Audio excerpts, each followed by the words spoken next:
¿Qué pasa si pones un sigilum, un sello diabolista, en un altar santero, orisha? ¿Cuál puede más? Misterios con alma. Hola amigos, hoy los quiero invitar para que nos acompañen en este video. Estamos hablando de temas muy interesantes. Ahora sí que llevamos ya una línea de algunos videos que estamos grabando aquí en Durango y bueno, pues con una persona que se ha dedicado por muchos años a investigar sobre temas paranormales y bueno, cosas que de pronto no encontramos explicación.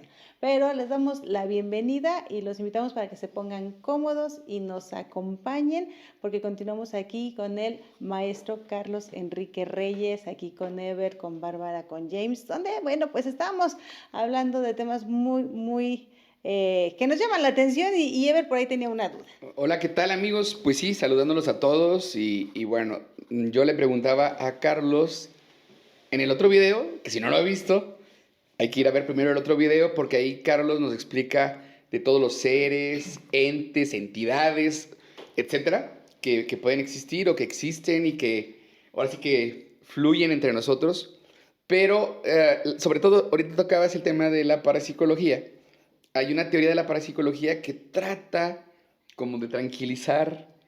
A veces siento que a no ver más o cuando no hay explicación, que es la teoría de los ecos residuales, es decir, de los lugares donde supuestamente se guarda un ruido y tú entras y puedes percatar ese ruido y dices, bueno, es que es por algo que se quedó ahí en el pasado y se está repitiendo como un eco. Pero bueno, yo quiero escuchar la versión de Carlos sobre esto y hasta dónde puede ser cierto, pero hasta dónde solo es una explicación limitada, Carlos. Interesante pregunta y voy a decir, no sé. Y voy a decir con este desfachatez porque precisamente esperaba, esa pregunta me gusta mucho, esa teoría. Pero en general nosotros compramos las certidumbres. Yo creo que ese es un error que tenemos. La gente que parece no dudar y asegurarnos todos, todo lo que le preguntamos es la gente que le damos nuestra fe. Yo creo que ese es un gran error. Yo creo que, o para mí, viene mucha valía cuando la autoridad en una materia de nuestra escuela nos dice que no sé, a mí me daba esa confianza de que si acepta que no sabe algo, quiere decir que cuando me asegura algo, es que él mismo está seguro de ese conocimiento.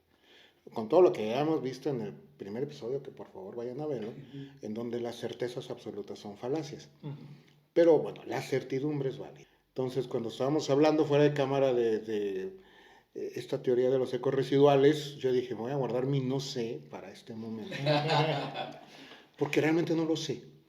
Suena muy interesante este asunto de que se queden ondas sonoras que encriptan momentos claves de un pasado y que por una serie de eventos afortunados para ella se puedan conservar y de manera que se puedan recabar, lo cual explicaría, por ejemplo, a las psicofonías, y nosotros podamos sacar en claro esas ondas sonoras que están rebotando y darles determinada forma para interpretar algún momento en particular. Se me hace fascinante.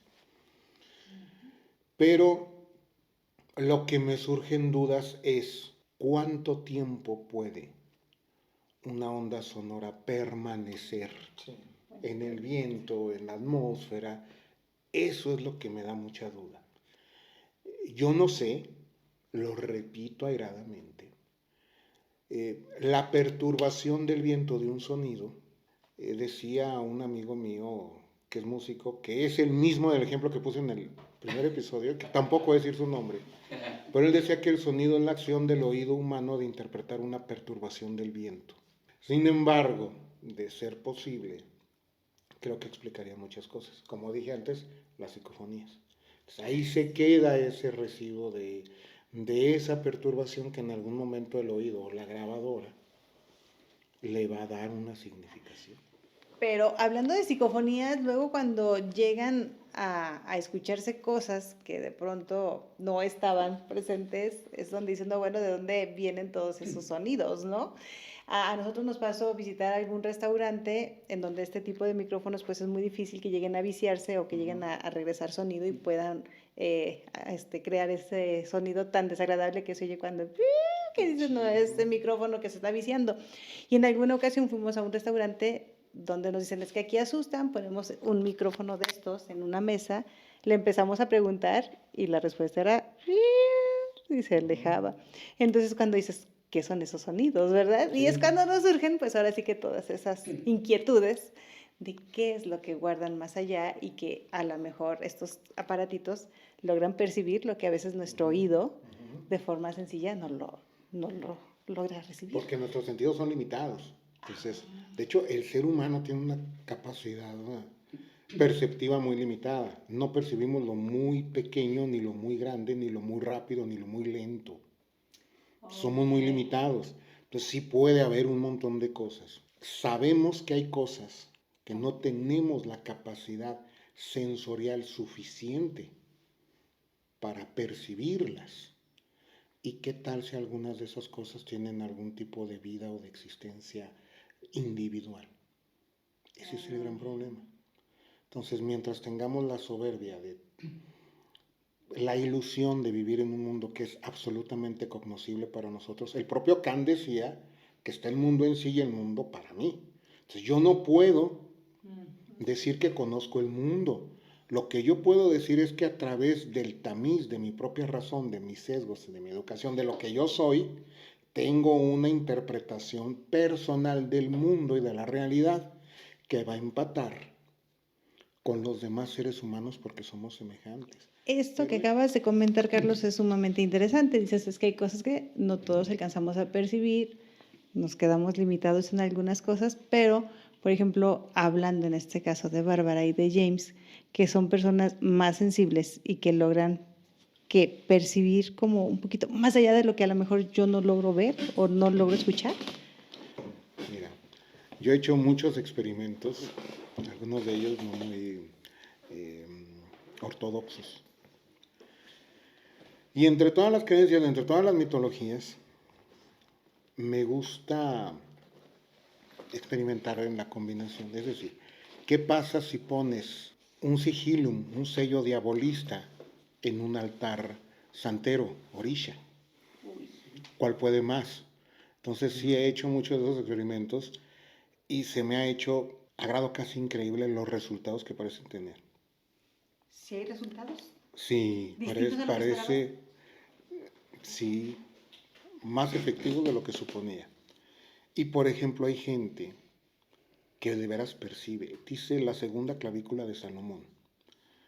Dice que quienes tienen esa capacidad, primero hay que creer. El que cree, le serán reveladas las verdades.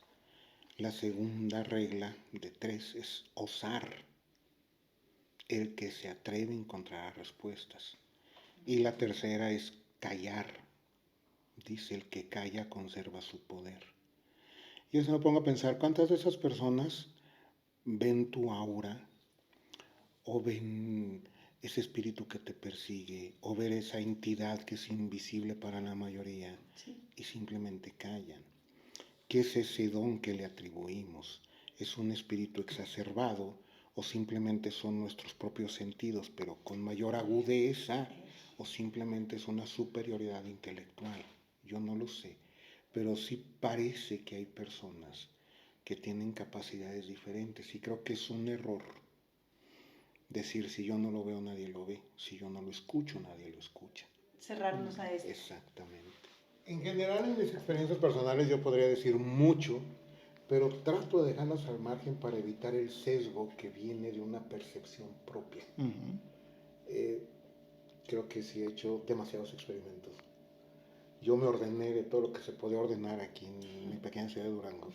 Yo invoqué a todo lo que se puede invocar. En mi pequeña biblioteca yo creo que tengo una muy buena colección de altos grimorios. Y trato de interpretar lo que sucedió. Pero generalmente reservo para evitar el sesgo de que como a mí me pasó, creo que es lo que siempre tiene que pasar o lo que le puede pasar a todos. Pero sí estoy convencido que hay más, completamente. Misterios con alma.